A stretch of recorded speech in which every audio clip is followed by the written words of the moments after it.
Bonjour, mon nom est Jean-Marie Muller, je suis conférencier, médium, chaman et thérapeute. Alors c'est vrai qu'on est à une époque où beaucoup de gens sont intéressés, ont envie de savoir qu'est-ce que c'est la médiumnité, ont envie eux-mêmes de s'ouvrir à ça, mais c'est vrai qu'il y a parfois beaucoup de confusion, où on a des croyances qui sont liées justement à la médiumnité, en général plus qui nous ferment, qui nous ouvrent d'ailleurs. C'est vrai aussi qu'il faut avoir une certaine ouverture d'esprit pour parler de médiumnité, puisque c'est quand même, malgré tout, un sujet tabou, même dans certaines religions. On ne peut pas parler avec l'au-delà comme ça. En réalité, c'est beaucoup plus simple que ça. Quand on était enfant, à l'âge de entre 1 et 4 ans, nous étions tellement ouverts que de toute façon, non seulement on avait la capacité à rentrer en contact avec d'autres mondes, même avec les personnes qui sont décédées aussi, mais bien plus aussi avec les esprits de la nature, des anges, avec d'autres plans de conscience et même avec les animaux. Et oui, parce que la médiumnité, en réalité, ça va ouvrir un champ beaucoup plus large qu'on le croit. Alors, selon les écoles anglaises, on est plus en contact avec le monde des gens qui sont décédés, qui viennent de partir de la Terre. Ou alors, avec les Américains, on est plus en contact avec les guides. En réalité, c'est tout ça à la fois, mais beaucoup plus. Parce qu'aussi, on parle de médiumnité, mais on parle aussi d'intuition, de ressenti. Tout ça est toujours la même chose. Parce qu'on ne comprend pas encore, souvent, que c'est une partie de nous qui va nous permettre de communiquer avec les différents plans de la vie, mais également avec les autres dimensions de soi-même et les autres. Donc ce qu'on appelle lecture des auras, intuition, ressenti, tout ça et de la médiumnité, qu'on arrête une fois toutes ces palabres en somme qui ne servent pas à grand chose, qui font qu'il y a des gens qui savent, des autres gens qui ne savent pas, des vrais, des faux médiums, ou de prendre un peu comme un enfant pauvre de la médiumnité, le ressenti ou encore l'intuition, parce qu'en somme c'est la même chose, c'est simplement cette partie-là de nous que nous avons tous, et ça c'est la bonne nouvelle, que nous avons tous sans exception, qu'on peut déployer, développer à l'infini, et en plus qui va nous aider dans le quotidien. Donc la médiumnité pour moi vraiment, c'est quelque chose qu'on a à redécouvrir de soi-même, et pas juste pour le fun ou pour un peu du folklore, c'est vraiment quelque chose qui va nous aider dans notre quotidien. Parce que si je prends un exemple simple, et ici, pas besoin d'aller loin, si vous arrivez au milieu d'un repas, si vous avez vos côtés médiums affûtés, vous êtes capable de lire chaque personne et de voir dans quelle ambiance on est. Et si vous continuez à être médium, si vous voyez par exemple qu'à la table tout se passe mal, vous allez être inspiré du monde spirituel pour faire quelque chose pour que l'ambiance soit plus légère. Parfois même, vous le faites sans vous en rendre compte. On arrive là et vous entendez quelqu'un qui fait des grosses blagues, assez lourdes parfois, mais qui font quand même rire. Et du coup, on ne se rend pas compte que toutes ces choses-là sont déjà parce qu'il y a souvent une lourdeur dans la salle ou parce qu'il y a besoin d'alléger la salle. Et c'est ça qui est magique. C'est que vous allez pouvoir peu à peu jauger millimètre par millimètre tout ce qui se passe à l'intérieur de vous, tout ce qui se passe dans l'environnement ou dans la connexion avec quelqu'un, ou encore cette connexion que nous avons avec les guides, que je vais d'ailleurs vous expliquer après. Nous voici donc avec quelques exemples pratiques pour stimuler la médiumnité. Alors souvent, on a des exercices classiques qui fonctionnent, mais qui ne sont pas forcément les plus efficaces. On a tous en tête, on a tous vu ces exercices avec les cartes, où on va essayer déjà de transmettre nos pensées à l'autre. En somme, c'est des méthodes assez peu efficaces parce que ce qu'on oublie souvent, c'est une image un peu bébête, mais que j'aime beaucoup. Imaginez, vous êtes le conducteur d'une superbe voiture, mais votre pare-brise est plein de boue. Alors, pour mieux voir, en somme, l'idéal, ce n'est pas de faire des exercices qui vont faire, d'accord, que vous allez voir mieux. C'est plutôt de nettoyer le pare-brise. Donc, une des premières forces qu'on peut avoir pour être médium, c'est vraiment de faire un travail sur soi, sur nos émotions, sur les facettes de nous qui ne voient pas. Parce que si vous ne voyez pas, puisqu'à l'essence même, naturellement à 2-3 ans, vous voyez clairement, vous communiquez avec ces mondes-là, ça veut dire qu'est-ce qui empêchent de voir ça. Alors pourquoi pas travailler directement ces parties qui empêchent de voir?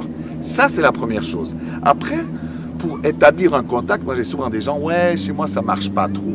Mais est-ce qu'on essaye de jouer un peu avec les mondes spirituels, en posant des questions, mais d'une manière un peu dans le jeu, pas seulement quand on est déprimé, quand on est au fond du gouffre, on dit, mon Dieu, aidez-moi, parce que là, vous n'entendez déjà plus rien.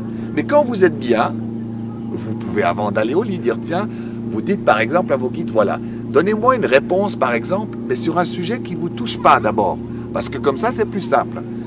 Et vous allez commencer à avoir des réponses, mais des réponses que vous n'allez pas voir tout de suite, parce que vous n'allez pas faire le lien avec l'oiseau ou une personne par exemple que vous rencontrez qui vient vous donner une réponse.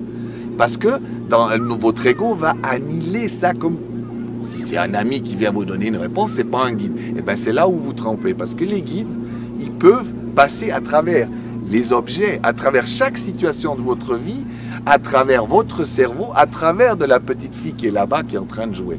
Et plus vous allez entrer en communication profonde, plus vous allez voir que l'univers entier, le monde spirituel, les guides, votre âme, vous parlent à chaque instant. Simplement, c'est qu'on n'arrive plus à communiquer. Parce que pour nous, communiquer, c'est souvent, on a dans l'idée, tiens, le guide spirituel va venir derrière votre oreille et dire, oui, Jean-Marie, c'est bien, maintenant tu m'entends à nouveau. Alors oubliez, parce que ce genre de communication est rare, voire souvent impossible dans certaines dimensions des mondes spirituels. C'est que j'ai vu que certains guides, par exemple, leur manière de communiquer, c'est comme si à travers un son même, il y a une année d'enseignement vaste. Alors, si vous voulez communiquer d'une même manière, ça ne va pas fonctionner. Alors non, j'ai une mauvaise nouvelle pour vous, la communication telle qu'on connaît est vraiment pas le summum de la création. Comme nous devons communiquer sur Terre, c'est presque, on va dire, une manière très primaire de communiquer. Parce que le meilleur moyen de communiquer avec un guide, c'est de laisser entrer totalement l'énergie de ce guide. Et là, par miracle, vous allez voir. Vous allez commencer à ressentir, à vivre qu'est-ce que c'est l'énergie de tel et tel guide ou de tel et tel être qui nous entoure. Parce que vous avez tout est possible en somme. Mais pour ça, il faut rentrer un peu plus dans le jeu. Alors, je vous donne par exemple aussi un exercice qui marche très très bien, très simple, mais qui fait très peur. En même temps, très libérateur. On imagine que vous avez un endroit où vous pouvez être seul, où vous pouvez faire du bruit. Alors, comme certains peuples naturels encore, pour rentrer en transe, pour communiquer avec les guides, il y a une seule chose à faire. C'est pas compliqué. C'est être au clair émotionnellement. Donc, comme certains peuples encore font, pour être en communication avec le guide spirituel, ils vont commencer à faire des mouvements, des formes de transe qui nous font peur d'ailleurs, parce qu'on commence à faire... Vous vous dites, mon Dieu, ils ont tous perdu la tête. Pas du tout. Ils ont conscience de leur corps, ils ont conscience qu'ils ont un mental, et ils ont conscience qu'ils ont des émotions. Donc du coup, en faisant ces exercices qui nous font si peur, où ils tirent la langue, ils sortent leurs monstres, en somme, ils vont libérer toutes leurs émotions, tous leurs pensées négatives, et à un moment donné, quand votre contenu jusque dans le corps physique est vide, eh ben, les mondes spirituels peuvent passer à travers vous, pas seulement d'ailleurs pour donner des messages, mais aussi pour faire des guérisons miraculeuses. Et en plus, vous avez la capacité d'être un parfait canal pour faire ce genre de guérison. Alors, essayez. Essayez. D'ailleurs, dans un autre sommet, je vais expliquer précisément, je vais faire ça en public pour que vous puissiez vraiment bien le voir. Comme ça, vous allez voir l'énergie comme elle va changer. Qu'est-ce qui va se passer ensemble? Là, aujourd'hui, dans cette petite vidéo, c'était plus déjà pour vous expliquer. Mais essayez. Essayez une fois dans votre vie d'oser dépasser le pas. Moi, j'aime bien le faire, par exemple. Si vous allez plutôt vers le soir, au bord d'une rivière, vous êtes un peu isolé, vous allez rentrer en transe comme ça, vous osez, vous prenez un tambour, vous chantez et vous commencez à faire de plus en plus fort jusqu'à ce que vous rentrez dans une forme de transe. Vous allez voir, c'est vraiment bluffant. Parce que même un débutant qui n'a jamais fait ça va sentir qu'il se passe des choses et parfois même les gens ressentent déjà dès la première fois des présences. Mais comme vous voyez, c'est pas des fois en s'entraînant pendant des heures, mais en faisant simplement ce qu'il faut parce que pour être connecté et pour être centré. Et ce n'est pas juste en respirant qu'on est centré. Parce que là où on se trompe, c'est qu'on part pas d'une base qui est neutre. Si après une semaine épouvantable de travail ou que vous vivez des choses difficiles et que vous faites à ce moment-là une connexion avec le monde spirituel, eh ben vous aurez comme un immense plafond à traverser avant d'arriver au message. Ça veut dire qu'entre deux, il y aura une influence de votre ego, de toutes les parties de vous et de toutes les émotions. Donc du coup, c'est très aléatoire. Par contre, quand vous allez d'abord en disant, tiens, si je veux être en contact avec les mondes spirituels, la première chose que je vais faire, c'est je dois être bien. Je dois vider mon corps, mes corps, de mes émotions et de mes pensées. Et quand le contenu est vraiment vide, enfin, les messages peuvent venir. Et c'est un jeu d'enfant. Parce que vous-même, vous pouvez vous entraîner. Quand vous avez fait ça, vous pouvez commencer à écrire. Alors l'écriture automatique n'est pas forcément automatique. Donc vous n'allez pas rentrer en transe et que tout ça fonctionne comme ça. En réalité, vous allez donner un coup de main comme si vous écrivez. D'ailleurs, ce que je propose aux gens, c'est aussi de dire, voilà, vous voulez écrire comme ça, alors préparez aussi les 2-3 premières phrases. Comme faire un channeling, une canalisation avec un être de lumière, eh bien, vous allez préparer les premières phrases pour dire bonjour. Parce que ça va vous sécuriser et ça va sécuriser votre ego. Parce que sinon, le premier jet va être difficile parce que votre ego ne loupera pas. Mais quelques petits conseils, faites-le toujours en vous amusant. En tout cas, dans ce qu'on propose dans nos formations, qu'on va proposer d'ailleurs avec le Dr Christian Talchaler et Maître Johan Razanamay, on va faire une superbe formation où on va faire que les gens très rapidement puissent faire de la canalisation. D'accord? On ne va pas attendre encore 20 ans. Tout de suite, allons à l'œuvre. Et vous verrez, il y a des gens, je me souviens d'une personne d'ailleurs qui n'a jamais fait de développement personnel et nous a fait une canalisation époustouflante. J'en ai encore les frissons tellement c'était puissant. Donc ce n'est pas quelque chose qui est réservé à une élite de gens, aux initiés, c'est quelque chose qui est réservé à chacun d'entre nous pour nous aider au quotidien, pour parfois des difficultés quand on traverse, des difficultés dans la vie, dans un domaine, dire ok, je prends un peu de temps, je vais laisser venir les informations. Au départ, on s'entraîne un peu, on laisse passer des mots, des émotions, et à un moment donné, vous aurez des messages surprenants qui viennent pour vous aider. Et si vous regardez dans le monde dans lequel vous vivez, ce qui est vraiment extraordinaire, c'est que vous pouvez découvrir tout le temps. Le monde spirituel va vous parler à chaque instant et va vous donner des réponses tout le temps. Ça n'existe pas d'être sans réponse. En somme, ils sont près de vous à chaque instant, à chaque pas de votre vie. Même parfois quand on pense qu'on lève les bras au ciel ou qu'on regarde cet arbre, on pense qu'on est tout seul.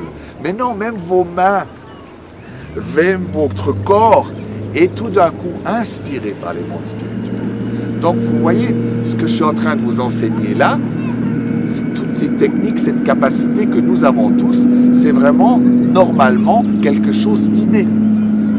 Donc il n'y a pas des gens mauvais.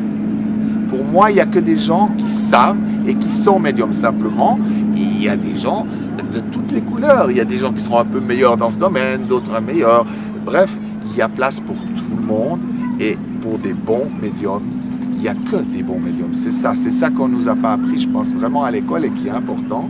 C'est qu'on a toujours dit, ah tiens, lui c'est un bon, mais parce que notre esprit est si limité, on dira, c'est un bon médium parce qu'il communique avec les morts. Mais celui qui communique avec les esprits de la nature, on ne va même pas le considérer comme un médium. Ou alors quelqu'un qui est capable de faire des lectures, on va dire, tiens, il fait des magnifiques lectures, on appelle ça autrement. Tout ça pour frustrer les gens. En réalité, nous avons une médiumnité qui nous fait très peur, parce que si je regarde jusqu'au bout, vous êtes capable à chaque instant de tout voir. Et c'est ce qui est le cas. C'est que vous voyez les facettes des gens, vous voyez les esprits, vous voyez non seulement les anges et tous les guides à chaque instant de votre vie. Simplement, notre conscience ne nous permet plus de vivre comme ça parce que ça nous ferait peur, surtout de se voir tout nu avec quelques-uns de nos petits défauts. Alors voilà, j'espère que durant cette petite vidéo, j'ai pu vous expliquer un peu une autre manière de voir la vidéo. Et bien sûr, Ici, j'ai pas encore pu faire beaucoup de pratiques avec vous, mais ce qui est intéressant et dans les stages, dans les formations, c'est d'amener les gens à pratiquer.